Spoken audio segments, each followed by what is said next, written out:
Hey everyone, Doug8798 here. I am here to give my thoughts on two of Nickelodeon's most recent shows. I meant to do this video a while back, but I kept putting it off to do other things, and I decided to do it now before I keep putting it off and forget. And the first show I'm gonna talk about is The Legend of Korra, which of course is the sequel to the Avatar: The Last Airbender television series. I must say that when I saw the trailers for this show, the poster and the trailers for this show, I didn't think this show was really going to be any good. Then I saw bits and pieces of it on television, and I wasn't impressed. But I really wasn't that much impressed, but it was good enough to continue watching.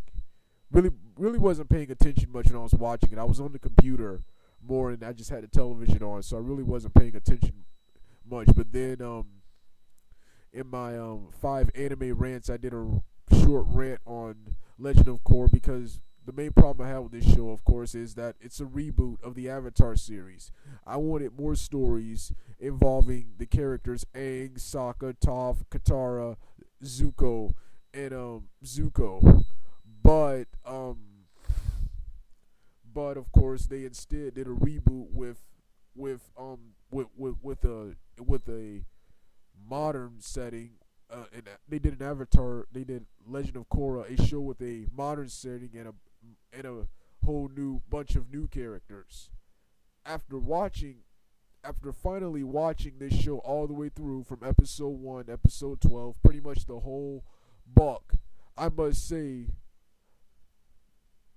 this show is awesome. I was wrong. This show is pretty awesome. I'll talk more about the story in a future full-length review, but right now this is a mini review. I love the animation. The characters are awesome and funny. The story is surprisingly well written. The only thing I don't like is what everyone complains about is the romance at the end between Mako, and I keep forgetting the other woman's name, but mostly because I just don't understand the romance. But the story is well written. For book one was pretty awesome. The characters are funny, especially that hobo who came out of the bush. That was hilarious. And Bolin, the guy who hangs out with Mako, his I think that's his younger brother. He's also hilarious. He's the Sokka of this series. Pretty much this show is just like the last show, just in a modern setting and a whole bunch of new characters and a brand new plot. And after watching Avatar: The Last Airbender over again, I finally understand why this show while the creators of Avatar: The Last Airbender had to do a reboot instead of continuing from the last one. If you watch the last Avatar series, if you watch the season finale, the comment, when Aang and the rest of the group finally defeated Ozai and brought an end to the Fire Nation war. Who is more badass than the Fire Nation people? Seriously, who are more badass than the Fire Nation people? Who are more badass than Ozai, Zuko as an antagonist, and Azula, and the entire Fire Nation as a whole? Who is tougher than those guys? And when you watch the end of that, there is really no possible way they can really do a good television sequel. They could probably do a short comic book series, but I don't see another full-length television series with those characters. So I can kind of see why they had to go in this new direction with The Legend of Korra, and I like it. I can't wait for book 2. Okay, next show I'm going to talk about is Teenage Mutant Ninja Turtles 2012 series. Once again, another show. When I saw the trailers for this show, I thought this show was going to be lame. I did not like the artwork.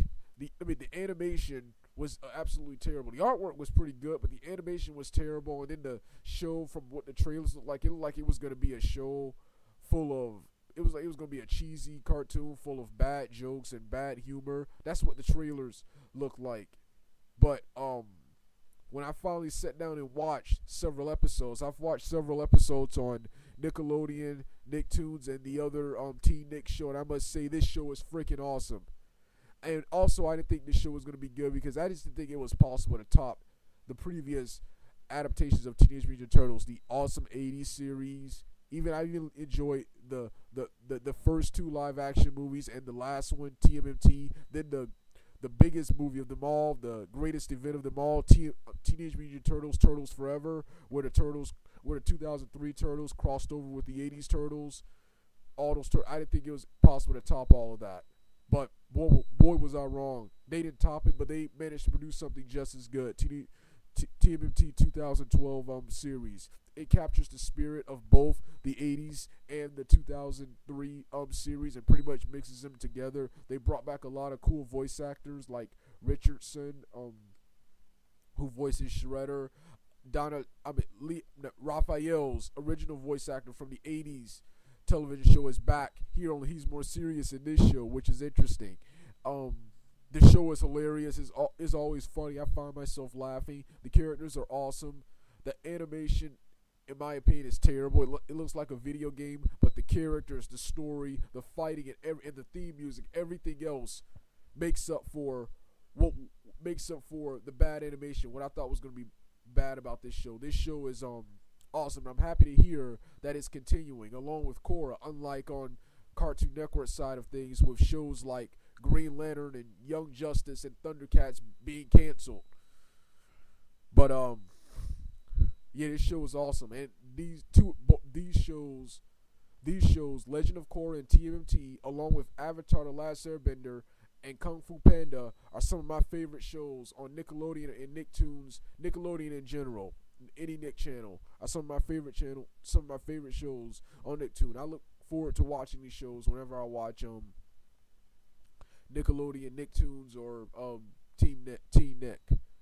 But yeah, that was my review. This was my short review thoughts on Legend of Korra and TMNT. I'm doing Cartoon Network's Young Justice, Clone Wars, Omniverse, and Omniverse next. All right, Doug out.